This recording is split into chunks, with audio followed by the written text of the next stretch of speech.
વલસાડ જિલ્લાનો સરહદી એવો ઉમરગામ તાલુકો મુખ્યત્વે આદિવાસી અને નાના પાયે ખેતી કરતા મધ્યમ વર્ગીય પરિવારોનો વિસ્તાર છે।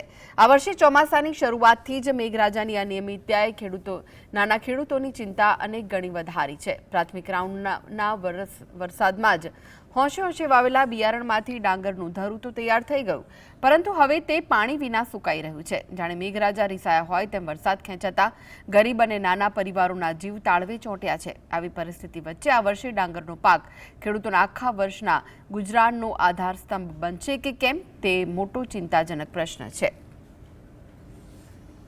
ચાલુ વર્ષે ચોમાસું ખેંચાયું છે અને વાવેતર પણ ધરુનું થઈ ગયું છે, પરંતુ થોડો વરસાદ પડ્યા પછી જે અત્યારે વચ્ચેનો પિરિયડ જે ખેંચાયો છે એ પણ ઉનાળા કરતાં પણ વધારે સખત ગરમી પડી રહી છે।